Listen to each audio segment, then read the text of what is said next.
उनके लिए जो है संघर्ष करा। ठीक है, उसका जन्म जो है 1891 में हुआ था और लगभग जो है उसने 1956 में अपने इस जीवन काल को अंतिम विदाई दे दी। तो इसी की बात पर विचार करते हुए आज जो है सबसे पहले हम उनकी एक या जोत जो है प्रज्वलित करने का शुरुआत करेंगे उस समारोह को, और बाकी जो है फिर बाद में यूँ चलता रहेगा। तो मैं उसके लिए भाई आमंत्रित करूँ जितने भी हमारे यहाँ बाबा बड़े बुजुर्ग लोग बैठे, जैसे ताऊ जी हैं, ये बैठे सारे, तो एक बार सारे आ जाओ, तीनों आ जाओ ताऊ जी आप, चलो भाई एक बार इसे प्रज्वलित कर दो, बाकी जो फिर चलता रहेगा। दो तीनों और उससे जो है इसे देवी को और बल्कि इसका प्रज्वलित कर दो। तीनों आ जाओ, माचिस भी है, आप भी आ जाओ, आप भी हाथ से बता दो।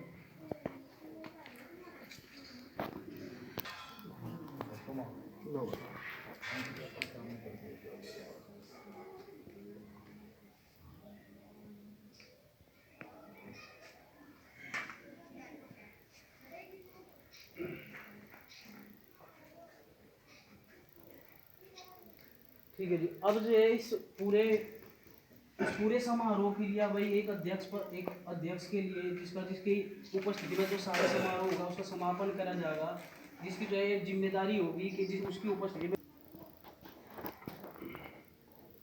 बढ़ाई कोई ना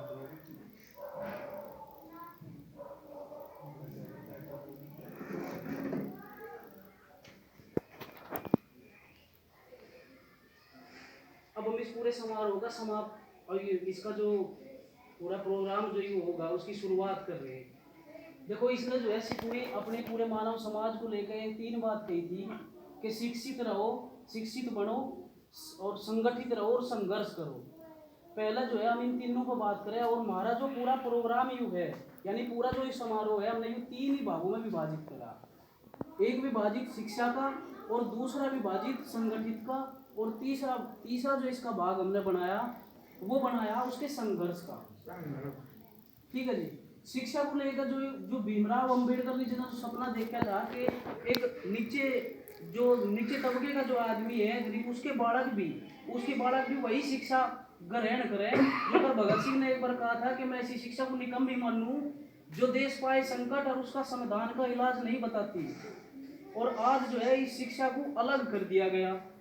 एक जगह हम देखे हैं कि खिचड़ी पकने के सिवा कुछ और काम नहीं रहेगा, पढ़ाई जहाँ हो रही वो हमारी औकात है बाहर जानी, और मारी नहीं। हाल तक जो माहौल यहाँ तक खिंचाया कि जो नॉर्मल परिस्थिति में लोग थे कि उनके बालकों को भी जो है शिक्षा मुयसर होने वाली थी। और ये जो नई शिक्षा नीति जो आएगी इसकी वजह से तो देख लियो कि हमारा जो 80% है, लगभग 70 से 80% जो बालक है वे शिक्षा से वंचित होकर एक काम धंधे के रूप में बंधुआ मजदूर के रूप में जाकर काम करेंगे। यह हालात यहाँ आ गई। यानी एक तरफ तो वो सपना था कि सब जो है बराबर का अधिकार मिले, बराबर का शिक्षा मिले, और वो रहा भी कुछ समय। जब नेहरू प्रधानमंत्री बने थे उस समय तो संविधान लागू कर दिया गया था, एकदम बात हुई थी, मतलब लागू हुआ था। और उसके इन्होंने जो शिक्षा का स्तर बनाया था कि गांव में स्कूल बना दिए, गांव में कॉलेज सारे के लगा 5-10 गांव को इकट्ठे करके लगा इनका जो कस्बा लगा यहाँ कॉलेज बना दे। ठीक है, उसमें जो है जनता ने भी सहयोग दिया था। बड़े जो संस्था खड़ी करी गई वो जनता के पीछू पर खड़ी कर दी गई। शिक्षा और स्वास्थ्य जो दोनों थे कि लगा भाई हम जो है 1 रुपये पर देंगे, स्वास्थ्य के लिए 1 रुपये की पर्ची कट कर हमारा इलाज हो जा। ठीक है, तो वहां से शुरुआत करी थी। इसकी जो नींव धरी गई थी वो तो धरी गई थी ठीक, लेकिन आगे शिक्षा जो है इस स्तर तक आ गई कि एक जो 3री-4थी क्लास का बालक हो उसकी फीस जो है 1 साल की 20,000 रुपये को आती। और एक मजदूर आगे कल को जो है रोटी का जुगाड़ कहाँ था होगा तो 20,000 रुपये कहाँ था होगा। इसी वजह से हम देखे हैं कि जैसे मान लिया हम यहाँ तक रेल तक भी चले गए तो बहुत से बालक ऐसे हैं जो प्लेटफॉर्म पर जो है सोते हुए दिखाई दे। नहीं तो ये जिम्मेदारी नहीं है, यह जिम्मेदारी तो है सत्ता जो है, सरकार जो है, चाहे कोई भी हो, बस शिक्षा, स्वास्थ्य, रोटी, कपड़ा, मकान, जो इसकी आदमी की जो बुनियादी जरूरत है इनका तो उसकी जिम्मेदारी है कि उनकी पूर्ति करे, लेकिन नहीं अपने हाल पर छोड़ रखे। तो उसका जो सपना था, भीमराव अंबेडकर का जो सपना था कि शिक्षा सभी के लिए बराबर है, आज तो जाकर वो बिल्कुल धूमिल हो गया, बिल्कुल खत्म हो गया। हाल जो है यहाँ तक का है कि जिसकी जेब में जो है पीछे है आगे जाकर वो शिक्षा ग्रहण कर लो, और नहीं तो वो जो है आगे जाकर खत्म हो जाएगा। हमारे पास जो है बंधुआ मजदूर बनने के सिवाय कोई और दूसरा रास्ता नहीं बचे। दूसरा था उसका, खैर उसका जो दूसरा पार्ट है, यानी कि हमारे जो समारोह का दूसरा जो भाग है संगठित होने का, उसके लिए हमारे बीच में जो है एक भाई बैठा, मैं उसे आमंत्रित करूँगा, उसे मतलब उसका मुझे उम्मीद है कि वो जो है हमें इस बारे में बतावे कि वो जो रहने और संघर्ष करने को वो किस रूप में देखता था, और वो जो हमारा जो समय है उस समाज के लिए, उस समाज की उन्नति के लिए वो इस रास्ते का खूब कम नापता था, वो बताए। अवनीश है हमारे बीच में तो है तो। और जैसे भाई ने बताया यहाँ इकट्ठा होने का कारण हमारा अम्बेडकर जी के विचारों पर बात करना, उसका संदेश जो था लोगों तक पहुँचाना, यही कारण है। और जैसे भाई ने बताया कि उसमें 3 बातें कही थी उन्होंने कि शिक्षित रहो, संगठित बनो और संघर्ष करो। तो शिक्षा पे बात भाई ने करी ली, अब बात आई संगठित रहने की। तो जी संगठित रहने से मतलब क्या है? पहला सवाल ये है कि आज के टाइम पर क्या हम संगठित है? भाई जितने भी यहाँ बैठे, मेरा सबसे सवाल है, क्या उन्हें लग रहा है कि हम सब संगठित है? नहीं है ना, बटे हुए हैं जात बिरादरियों में। हाँ हाँ, हम आपसी भेदभाव को छोड़ गए, ऊंच नीच के भेदभाव को छोड़ गए, पहले तो आपस में अपनी एकता बनाए रखे है। क्योंकि अगर एकता बनेगी तो फिर हमें इस बात से मतलब नहीं रहेगा कि चेहरा किसका है, सरकार कोई भी हो, हम अपने हक जो है उनके हलक में तक काट लाओगे, कोई भी हो। तो ये संगठित रहने का मतलब ये है, जैसा मान के चलो चल रहा, इसमें मजदूरों को लगे कि किसानों का काम है, अपने आप को देख करके हमारा तो कुछ इसमें है नहीं। मजदूरों के खिलाफ कोई कानून, जैसे अभी कोरोना काल में बहुत से मजदूर फैक्ट्री से निकट गए, अपने घर तक पैदल पैदल आए, उनके रोजगार छिन गए, तो उस टाइम किसानों को उनका मतलब नहीं था, यानी कि एक दूसरे के सुख दुख का कोई मतलब नहीं, अपने तक सीमित है, अपना तक सीमित है। तो जी हमें अब बात समझनी होगी कि किसान का मजदूर बगैर काम नहीं चल सकता, मजदूर का किसान बगैर काम नहीं चल सकता, या हिंदू का मुस्लिम बगैर काम नहीं चल सकता, या मुस्लिम का हिंदू बगैर काम नहीं चल सकता। संगठित होने की जरूरत है। अब जैसा मान के चलो आप, फिलहाल जो वर्तमान में जो चल रहा मामला, जो चर्चाओं में ज़्यादा चल रहा, कि किसान आंदोलन वाला, थोड़ी सी इसकी बात करें तो इसमें 1955 में एक नियम आया था कि जो हमारी आवश्यक वस्तुएं है, डेली के खाने पीने की चीज़ें हैं, जिनके बगैर कोई भी आम आदमी जीवित नहीं रह सकता, जैसे उसमें आगे गेहूँ, चावल वगैरह, आलू आदि तरह की चीज़ें। तो उस टाइम पे एक कानून था कि बनाया गया, जब यहाँ ब्रिटिश शासन था, अंग्रेज धीरे धीरे देश को गुलाम बनाया गया, तो ईस्ट इंडिया कंपनी के ही अपने गोदाम थे। तो बंगाल में अकाल पड़ा था, किसी ने यहाँ जो बैठे, किसी ने सुना होगा बंगाल के अकाल के बारे में? उस टाइम पे वहाँ पर सारी फसलें तबाह हो गई थी, लोग एक एक दाने के लिए मोहताज हो गए थे। तो सरकारी गोदामों का काम तो हो कि ऐसी स्थिति में वहाँ पर राहत के रूप में राशन पहुँचाया जाए, वे चीज़ें जो डेली के हमारे इस्तेमाल की ज़रूरत की चीज़ें हैं, काम आ जाएंगे। लेकिन स्टॉक था उन लालू के, जो वे बिजनेसमैन लोग थे, ईस्ट इंडिया कंपनी जो थी उसके गोदामों में, तो ईस्ट इंडिया कंपनी के गोदामों में से एक भी दाना बाहर नहीं निकला था उन लोगों के लिए, वहाँ पे लोग भूखे मर गए थे, हाहाकार मच गई थी। इंडिया कंपनी अपने स्टॉक को वहाँ बेच रही थी जहाँ से मुनाफा ज़्यादा मिल रहा था।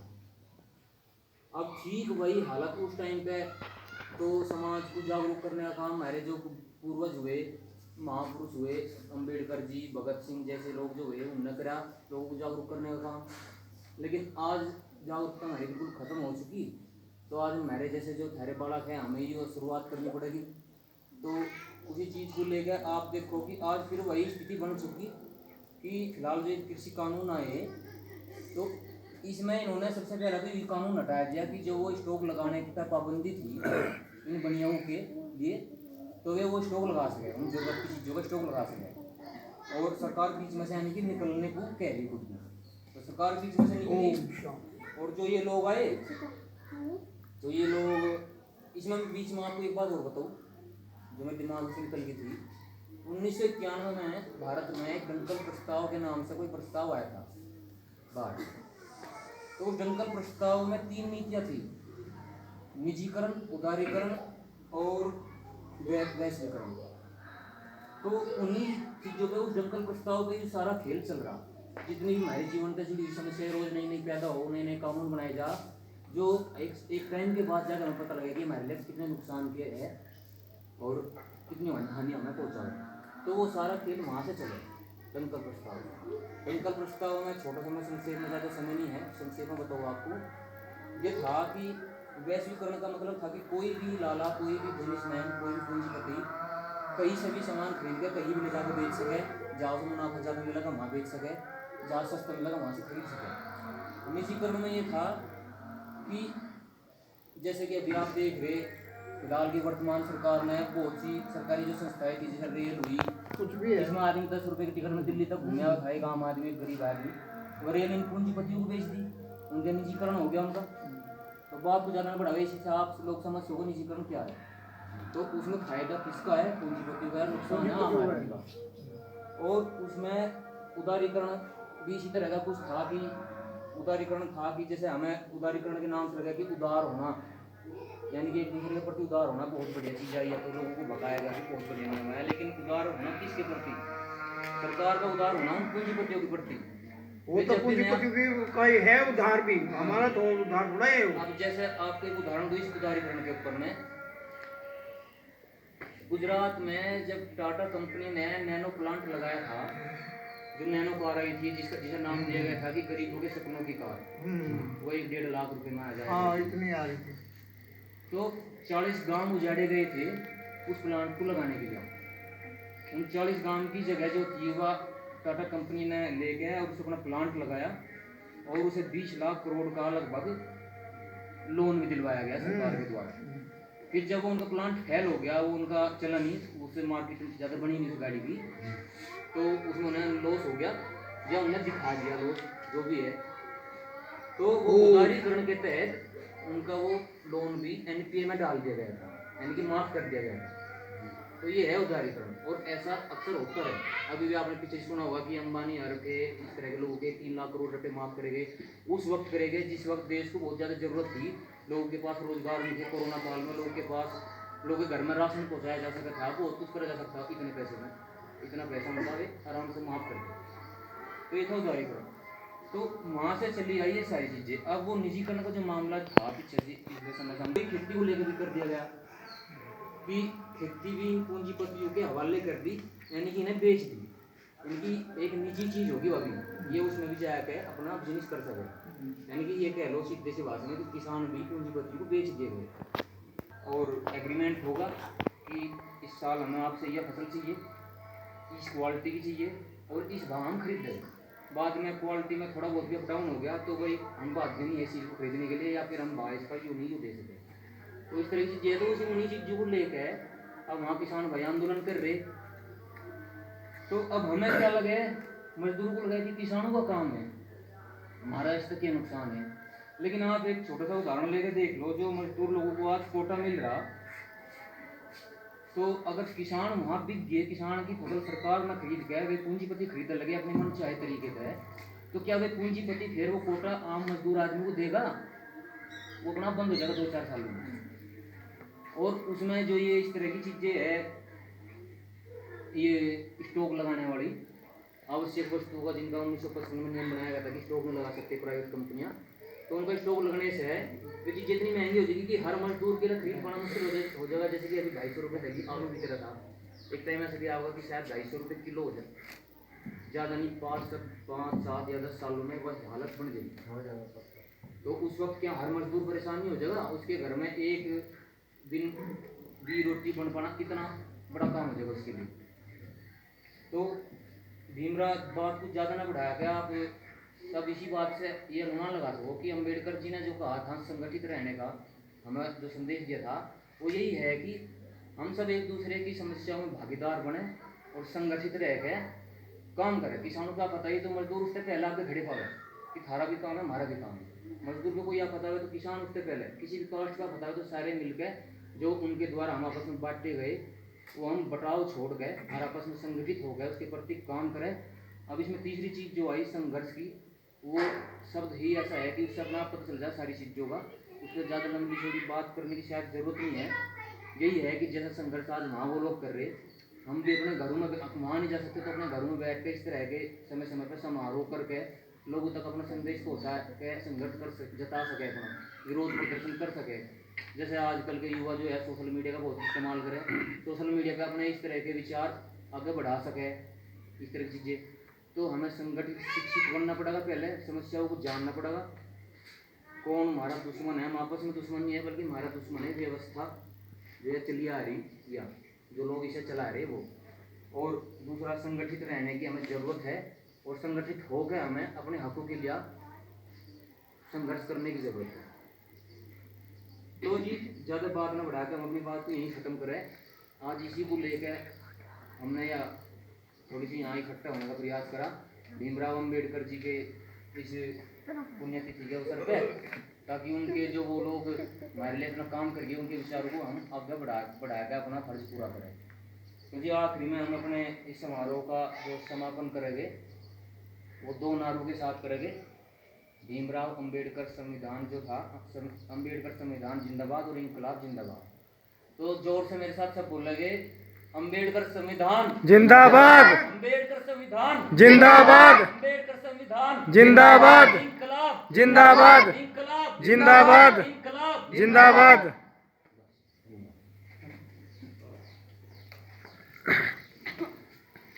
देखो जी, वैसे तो अवनीश ने सारा कुछ बता ही दिया। संघर्ष का मामला तो इतना हो जाए कि संघर्ष तो इतनी बड़ी चीज है कि बहुत बड़ी व्यवस्था के अंदर तक जो है इतने बड़े मानव समाज के लिए जो बुनियादी जरूरत है वे तक काट लगे। एक घटना की मैं बात यहाँ जिक्र करूँगा। अलवर में एक दारू फैक्ट्री लगनी थी। अलवर एक डिस्ट्रिक्ट है राजस्थान का, मालूम है। तो वहाँ जो है एक दारू की फैक्ट्री लगनी थी, और उस फैक्ट्री के लिए जो है वे फैक्ट्री वाले के काम करे, इब जो है जमीन में बोर करे लगे, जो कट समरसेबिल नहीं होता, तो इब समरसेबिल की डाल बोर करे लगे, समरसेबिल करें। और अपना जो जैसे मान लिया इनके लिए एक रूल बनाया था कि लगा जमीन मतलब जितना पानी लेगा उस पानी को साफ करके तुझे छोड़ना पड़ेगा। क्या लगा तुझे जो है जैसे मान लिया तू पानी तो ले रहा, इसके लिए ऊपर तो एक यानी कि जो पानी को साफ करे उसका एक प्लांट लगाना पड़े, और उसमें जो है करीब जो है 10 करोड़ का खर्चा हो जाए। एक अलग प्लांट लगाना पड़ेगा। एरो प्लांट, क्या जी? Arrow plant. हाँ, मान लिया एक प्लांट तो लगा दिया दारू की कंपनी का, और एक प्लांट जो है जो पानी वो ले रहा है उसमें पानी की वजह से जो पानी खराब हो रहा है उनमें केमिकल मिल रहे हैं, तो उस पानी को साफ करने के लिए उस पानी को साफ करने के लिए एक अलग प्लांट लगाना पड़ेगा जिसमें दुनिया भर का खर्चा हो गया। तो ये केक रहा क्या लगा भाई दिखे 10 करोड़ तो लगाने हमारे बस की नहीं, दिखे 2 करोड़ तो कमीशन के तौर पर ले ले और हमारा काम पब्लिक मरती रोज ही ना, कोई मतलब नहीं। जैसे मान लिया अब ये कह दें, हम यहाँ उदाहरण के तौर पे एक चीज और मैं उठाऊं, ये कह दें कि लगा दुनिया जो है प्रदूषण घना कर रही है, वाहनों के तौर पे, पाती फूकने के तौर पे, रोटी बना रहे चूल्हे में लगा इसके तौर पे एक अंतरराष्ट्रीय संस्था है वह इस चीज का निरीक्षण करे और वह बतावे कि लगा आदमी से जो धुआं उत्पन्न हो वो केवल 28% धुआं उत्पन्न हो, और जो फैक्ट्री से धुआं उत्पन्न हो वो 68%, सॉरी 72%। क्या लगा 72% जो है धुआं का फैक्ट्री करे उत्पन्न, लेकिन हमें बताया जाए कि प्रदूषण जो है हम करें। हमारे में जो है जुद यू बजा रहे क्या लगा भाई पानी पी लिया ना, पानी दे एक बाल्टी में ना, ये पानी बर्बाद हो, इतने मोटे मोटे पाइप है 22-22 इंची, और वे जो है लगातार पानी को सूंघते हैं और वे पानी को सूंघते हैं। जैसे अभी एक अमर उजाला का लेख था क्या लगा 1 लीटर यानी थोड़ी 1 बोतल ये जो ठंडा नहीं आता कोल्ड ड्रिंक, इसे 1 बोतल यानी 2.5 लीटर ठंडा बनाने के लिए 25 लीटर पानी बर्बाद हो, और उसमें जो है केमिकल गिरे। फिर क्या हो, अभी मैं जो जिसका जिक्र कर रहा था कि वो कुएं खोद दे जहाँ समरसेबिल के तौर पे, और वो जितना भी सारा पानी का केमिकल का पानी है वो सारा जमीन में उतारा हमारे पानी पीने का दूषित हो रहा है। और जबकि ये बताया जा कि लगा पूरी धरती पे पीने का पानी 3% है, और 3% में भी 2% बर्फ है, बाकी 1% जो है केवल वो पानी हम पी सकें। और उसके बावजूद भी जो है 22-22 इंची के पाइप लगातार जमीन में तो पानी खींचेंगे और फिर हमें कहेंगे कि लगा भाई पानी तो तुम बर्बाद कर दे। ठीक है। तो फिर कर वहीं चले कि जब अलवर में वो फैक्ट्री लगी थी तो लगभग 5 गांव की जमीन उसे लेनी थी। तो एक गांव में क्या लगा भाई ये तो यहाँ जब वो उधर हम ये शुरुआत है, हम एक बात कह रहे क्या लगा शिक्षा ही केवल एक ऐसी चीज है जो आदमी को बता सके क्या लगा समस्या कहाँ है, समस्या के है और उसका समाधान को करे, ये भी शिक्षा ही बता सके। इसीलिए अम्बेडकर ने कहा था क्या लगा शिक्षित बनो, संगठित रहो और संघर्ष करो। इन तीनों चीज को यदि हम अपने जीवन में उतार लें तो दुनिया की कोई भी ऐसी बुनियादी जरूरत नहीं है जिसे हम किसी के घेट में ना खींच कर ले आओ, चाहे फिर वो शिक्षा हो, चाहे वो स्वास्थ्य हो और चाहे वो फिर हमारी मजदूरी हो। एक ही तो बात हुई थी जब 2014 में 2014 से पहले 10 की यदि हम बात करें तो कांग्रेस ने मजदूरों के लिए 100 दिन का रोजगार की गारंटी दी थी मनरेगा में, और इन पूंजीपतियों का उसकी इतनी आग लगी थी कि अंबानी ने तो नू तक कह दिया था, क्या लगा कांग्रेस पार्टी मेरी जेब में पड़ी केवल इसी बात के ऊपर, कल उसने जो 100 दिन की रोजगार गारंटी दे दी थी। तो फिर काम वहीं चला जैसा कि वो सब वे जो है अपने केमिकल रूपी जो उसका पानी था वो जमीन में उतारना चाह रहे थे। तो वहां कुछ पढ़े लिखे भी लोग थे, वे कहने लगे हम जो है अपने एरिया में यूं काम नहीं होने देंगे, हमारे लिए तो यहाँ बर्बादी निश्चित हो जाएगी, फिर हम कहाँ जाएंगे, हम तो भागना पड़ेगा। जुकर जो है झांसी के लोग भाग गए वहां तक। तो वहाँ एक जुकर हम आज तो हम जो है नौजवान है थरे बालक है लगातार लग रहे इस कार्रवाई में। उस टाइम जो है वहाँ एक आदमी काम कर रहा था, राजीव दीक्षित, ठीक है। हालांकि जी वो इतना सामी आने लगा था प्राइवेट कंपनियों की, मुझे नहीं पता ना मैं इतना वो कहना चाहता उसके बारे में। वो 2015 में उसका मर्डर कर दिया गया था। तो वो उस दारू फैक्ट्री की सामी आ गया। वे जो 5 गांव की जमीन उसे लेनी थी, पीछा उसके 5 गांव और वो केला उसकी सामी आ गया। वहां जो है डीएम सर के आगे कर राजीव दीक्षित को हटाने के लिया, क्या लगा आप हटो यहाँ दारू की फैक्ट्री लगनी। तो राजीव दीक्षित के पीछे पब्लिक थी, वे कह लगी ऐसा है जहाँ का है वहीं चले जाओ। तो वो एक संघर्ष था और वहां आपको यकीन नहीं आएगा कि वहां जो है दारू की फैक्ट्री नहीं लगी। तो ये वो संघर्ष देखो पहला हम वही चल रहे कि अम्बेडकर जी ने जो बात कही थी, हमें उसके सिद्धांतों को हम अपने व्यवहार में उतारना पड़ेगा, हमें पढ़ना पड़ेगा, शिक्षित होना पड़ेगा, हमें समस्याओं को जानना पड़ेगा और हमें उनके समाधान भी हमें शिक्षा ही दे सके। हमें संगठित भी रहना पड़ेगा, किसान को मजदूर के साथ, मजदूर को किसानों के साथ, ठीक है। और यहाँ तक कि नहीं बल्कि सारे समाज को इकट्ठे होना रहना पड़ेगा। ये जाति भेद ये जो तोड़े गए थे ये एक राजनीतिक रूप है, हमें अलग करने की दिया देखा नहीं। अच्छा अभी जो है कुछ समय पहले की बात है, लगभग जो है 2-1 महीने हुए हम पत्रिका बंटक रहे, किसान पत्रिका। तो तुगाने में हम किसान पत्रिका बैठ रहे थे, एक हमारी जो नौजवान था बिल्कुल लगभग जो है 30-35 साल उसकी उम्र होगी। तो जैसा उसे किसान पत्रिका दी उसके बारे में जैसा हमने बातचीत कर लगे तो यहाँ तक कि कह बैठा क्या लगा भाई तुझे पता क्या लगा ये जो अंग्रेजों के साथ जो लड़ाई थी कुकर जीत गए थे हम, मगर वो कुकर जीत गए थे कलन्नू जीत गए थे क्योंकि जाति भेद नहीं था, हिंदू भागीदारी भी थी, सिख भी थे, ईसाई भी थे। क्या लगा जाति तो बहुत पीछे थी। क्या लगा भाई 1947 तक बाद का इतिहास उठा कर देख ले। क्या लगा हिंदू गया अलग पिटा, किसान अलग पिटा, मजदूर अलग पिटा, मुसलमान अलग पिटा, सीए को लेकर हरियाणा वाला अलग पिटा, यूपी वाला अलग पिटा। क्या लगा यहाँ तक रहा। क्या लगा भाई यदि मान लिया हमें फेर का कोई ऐसा जिस समाज की हम कल्पना करें, क्या लगा जिसमें जो है जाति ना हो, बिरादरी ना हो, सबके लिए शिक्षा बराबर हो, स्वास्थ्य बराबर हो, स्वास्थ्य जो है फ्री हो, शिक्षा बालकों के लिए फ्री हो, रोजगार जो है सभी के लिए हो। भाई मान लिया आदमी जो है अनपढ़ है, पढ़ नहीं सकता, साइन नहीं कर सकता, झाड़ू लगा सके ना, तो उसके लिए काम दिया जा सके उसे। यदि हम अपनी कल्पना के रूप ही जो जिस समाज की हम कल्पना करें उस समाज को यदि हमें चाह तो भाई देख हमें जो है उसके सिद्धांतों को अपने व्यवहार में उतारना पड़ेगा, हमें अम्बेडकर जी के सिद्धांतों पर चलना पड़ेगा, हमें शिक्षित भी होना पड़ेगा, हमें संगठित भी होना पड़ेगा और हम मिलकर जो है तभी उसके बाद में हमारे लिए संघर्ष का रास्ता खुल सके। ये गलत कह रहा मैं? बहुत अच्छी बात है। हमारे लिए जब हम शिक्षित होंगे, हम संगठित होंगे, तभी तो हम ये तय कर सके कि हमें जो है संघर्ष कहाँ करना, उस संघर्ष का रास्ता हमारे लिए उनके बाद खुले। भाई यही जो है मैं उन्हीं के इसी नारे को बोल के और इस समारोह का समापन करूँगा। और मैं उसके बाद में जो है हमारे जो अध्यक्ष यहाँ बैठे हैं मैं उनसे भी यह गुजारिश करूँगा कि वे आवे और 2 शब्द कहें, फिर जो है हम इसका समापन करें। 8 तारीख। और हाँ, वहाँ जो है जैसे मान लो किसानों को लेकर आंदोलन चल रहा, उन्होंने ये कहा, मतलब उनका ये आह्वान है कि यदि आप यहाँ नहीं आ सकते तो भाई उन्होंने जो है 8 तारीख को भारत बंद का आह्वान किया। हमें लगे कि उनके में जो है कृषि नियम जो 3 हैं जिनका असर हमारी जो है सभी की जेब पे पड़े, हमारे पेट पे पड़े, तो वही उन्होंने यू आह्वान करा और हमें जो है उनका यू समर्थन देना चाहा कि लगा भाई जब उन्होंने भारत बंद का आह्वान करा तो ठीक है भाई उनके भारत बंद में 8 तारीख को हम ये सहयोग देंगे।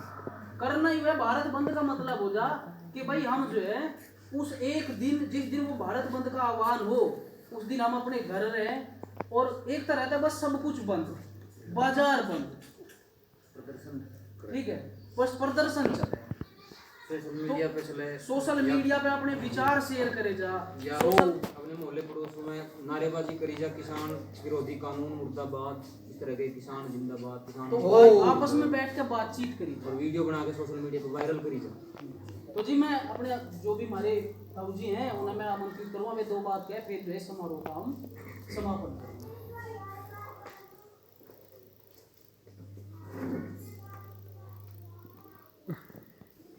मेरे दिगर कि उसका तो भाई वो है सब एक तारीख करके बहुत संगठन बना कर है अग्नि।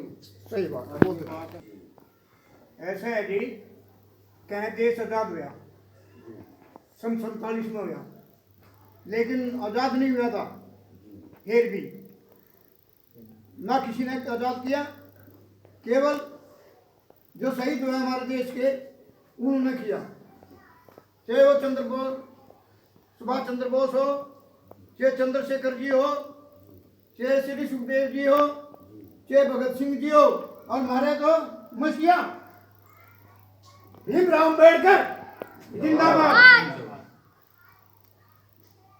अमर रहेंगे ये, क्योंकि हम लोगों को इस रूढ़िवाद से इन्होंने निकाला है। जैसा तोशिबा फुले हुए उनके जमाने में भी हम दबे कुचले थे, जिन्हें हम दलित, ये लोग दलित कहते थे, बोला जी, और हमें शिक्षा ग्रहण भी नहीं करने दी। एक हालांकि मैं अक्षमा चाहूंगा क्यों जाति विरोधी ना बोल दूं, अब उन लोगों को तो आगे बिठाते थे और हमें इतनी दूर जैसे वो नील इतनी दूर, मैं खुद कट्टा लेकर इतनी दूर बैठता था, बोला जी उन लोगों ने हमें पढ़ाया नहीं, कौन ही मारा करते, कहा करते तुम कहाँ दोगे पढ़ के, हकीकत बता रहा हूँ, मेरे आगे की बात है, मेरे गैर बीती हुई है ये बात। और इन्होंने दलित समाज को क्योंकि कहा शिक्षित बनो, संघर्ष करो, संगठित हो, तब जाकर पार पाएगा। और इन लोगों ने क्या किया, रूढ़िवाद फैला दिया और ये कहा कि अछूत है। अछूत माने क्या होता है? अछूत माने बच्चों क्या होता है? ना छूने वाली चीज। क्या चीज होती है वो? ना छूने चलेगा, मतलब 11 देरी क्या हम हाथ लगाएंगे तो मर जाएंगे। मैंने इसको हाथ लगा दिया, तुरंत तो नहीं लगा, लेकिन वो कहते बीट दिया, एक चूल्हे ने एक चमार के ना हाथ लगा दिया ब्राह्मण के बच्चे का, उसे गंगा में क्यों नहीं फेंक दिया, मार क्यों नहीं दिया? इतना बुरा हाल थी हमारी।